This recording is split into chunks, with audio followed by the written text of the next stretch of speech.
கத்துரை கூத்தனலால் நமக்குற்றாருளரோ. தலை முதல் கால் வரை அனைத்தையும் நாம் இறைவனுடைய திருவடிக்கு சமர்ப்பணம் செய்கிற ஒரு பாடல். எனக்கு நிறையா சிவபெருமானை பற்றி பேசுகிறதுக்கெல்லாம் அந்தளவுக்கு தெரியாது, பாட தெரியும், அது மட்டும் பாடிட்டுருக்கேன். ஆனாலும் இந்த டைமில் கொஞ்சம் பேசணும் அப்படின்னு தோணுது, அதனால் நான் பேசுகிறேன். கைலாய வாத்தியம் இல்லையா, இது எல்லாராலையும் வாசிக்க முடியாது, ஆனால் எல்லாரும் கேட்கலாம். அந்த ஒரே ஒரு நோக்கம்தான் அவருக்கு இருந்திருக்கணும். சரி, கைலாய வாத்தியம் வாசிக்கும் பொழுது அந்த அளவுக்கு ஒரு சிவ உணர்வு வந்து எல்லோரும் அந்த சிவ உணர்வை பெற்றிருக்கிறாங்களே, அப்போ நம்ம திருமுறைன்ற விஷயத்துக்குள்ளே நம்ம போனால் இன்னும் நிறைய எல்லாருமே சேர்ந்து பாடும் பொழுது இன்னும் நிறைய கிடைக்குமே அப்படின்ற எண்ணம் தான் அவருக்கு இந்த இதை கொடுத்துருக்கணும்னு நினைக்கிறேன்.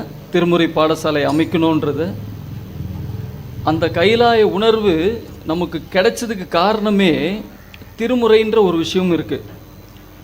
கைலாயத்திலேருந்து வந்தவங்களும் திருமுறை பாடியிருக்காங்க, இங்கே மண்ணிலை பிறந்து, அதை விட இன்னும் கேட்டிங்கன்னா சைவ குடும்பத்தில் பிறந்து அங்கேருந்து வெளியே போய் இதில் எதுவுமே இல்லை அப்படின்னு வெளியே போயிட்டு சமணத்தில் போயிட்டு, சமணம்தான் நல்ல சிறந்த மதம் அப்படின்னு சொல்லிட்டு அங்கே போய் இருந்து, அதுக்கப்புறம் அந்த சமண மதத்துக்கே தலைவரான ஒரு நிலை வந்து,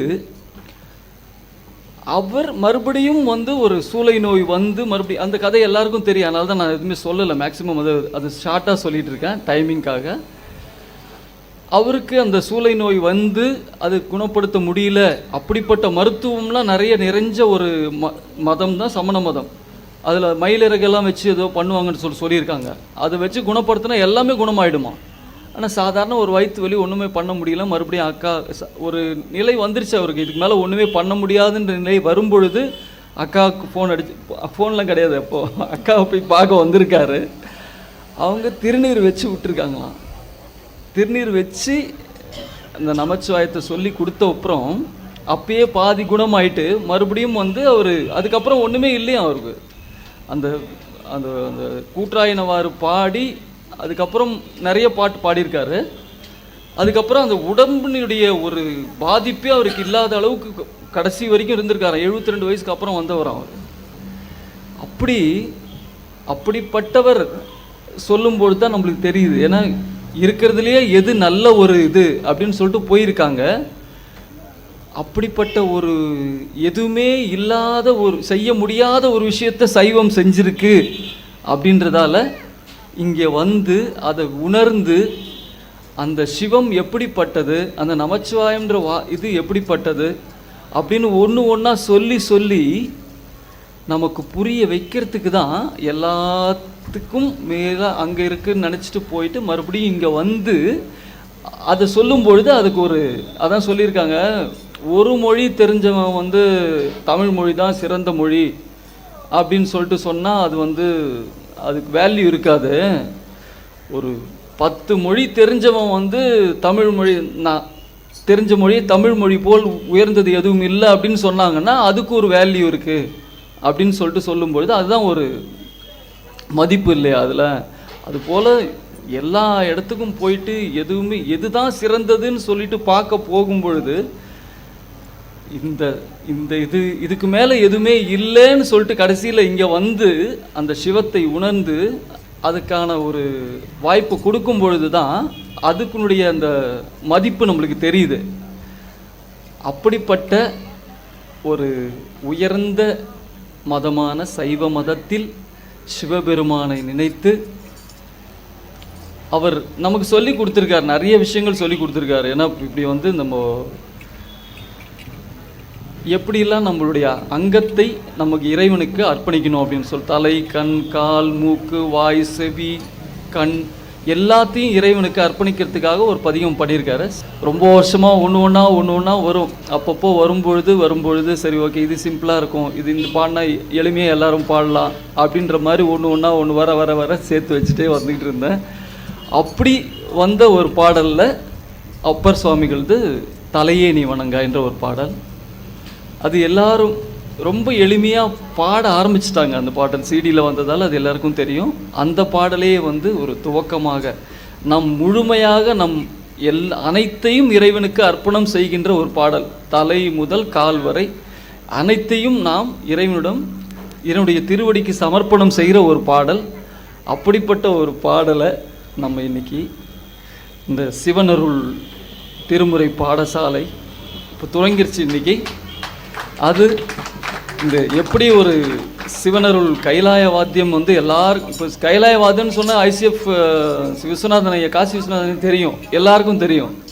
அதுபோல் திருமுறை பாடசாலை அப்படின்னா சரி ஓகே, அங்கே நம்ம கைலாய வாத்தியம் சிவனருள் திருமுறை பாடசாலை இருக்குது அப்படின்ற அளவுக்கு இந்த தென்னாட்டில் மட்டும் இல்லாமல் உலகளவில் எல்லா இடத்துலையும் போய் சென்று அடைந்து திருமுறை எங்கே பார்த்தாலும் திரும்புகிற இடத்துலலாம் திருமுறை பாடுற அளவுக்கு வளரணும் அப்படின்ற ஒரு மனமார்ந்த ஒரு எண்ணத்தோடு சிவனருள் அனைவருக்கும் கிடைக்கணும். ஏன்னா திருமுறை பாடுறப்போ எல்லாருக்கும் கண்டிப்பாக கிடைக்கும், அதில் எல்லாமே இருக்குது. அவங்க உணர்ந்து பாடின ஒரு விஷயம். இப்போ எப்படி கண்ணதாசன் பாட்டு பாடினா ஏன் அதில் வந்து தனியாக ஒரு ஃபீல் கிடைக்குதுன்னா அனுபவ பாடம், அது எல்லாமே அனுபவித்து அவர் எழுதியிருந்தார். அதனால் அந்த அனுபவம் எல்லாருக்கும் கிடைக்குது. அதுபோல் அனைவருக்கும் சிவனருள் கிடைக்கணும் அப்படின்ட்டு தென்னாடுடைய சிவனே போற்றி, எந்நாட்டவர்க்கும் இறைவா போற்றி, அண்ணாமலையம் அண்ணா போற்றி, கண்ணாரமுதக் கடலே போற்றி, காவாய் கனகத்திரளே போற்றி, கைலை மலையானே போற்றி போற்றி. தலையே நீ வணங்காய், தலையே நீ வணங்காய், தலைமாலை தலை கணிந்து, தலைமாலை தலை கணிந்து, தலையாலே பலி தேரும் தலைவனை தலையே நீ வணங்காய், தலையே நீ வணங்காய், தலையே நீ வணங்காய், தலைமாலை தலை கணிந்து, தலையாலே பலி தேரும் தலைவனை தலையே நீ வணங்காய். கண்காள் காண்மீன்களோ கஞ்சுண்ட கண்டன் தன்னை, என் தோள் வீசி நின்றாடும் பிராந்தனை கண்காள் காண்மீன்களோ, கண்காள் காண்மீன்களோ, செவிகாள் கேள்மீன்களோ, சிவம் எம்மிரை செம்பவள எரி போல் மேனி பிரான் திறம் எப்போதும் செவிகாள் கேள்மீன்களோ, செவிகாள் கேள்மீன்களோ, மூக்கே நீ முரலாய் முதுகாடுரை முக்கணனை, வாக்கே நோக்கிய மங்கை மணாளனை, மூக்கே நீ முரலாய், மூக்கே நீ முரலாய், வாயே வாழ்த்து கண்டாய் மதயானை உரி போர்த்து, பேய்வாள் காட்டகத்தாடும் பிராந்தனை வாயே வாழ்த்து கண்டாய், வாயே வாழ்த்து கண்டாய். நெஞ்சே நீ நினையாய் நிமிப்புன் சடை நின்மலனை, மஞ்சாடும் மலை மங்கை மணாளனை, நெஞ்சே நீ நினையாய், நெஞ்சே நீ நினையாய். கைகால் கூப்பி தொழில் கடிமாவலர் தூவி நின்று, பைவாய் பாம்பரை ஆத்த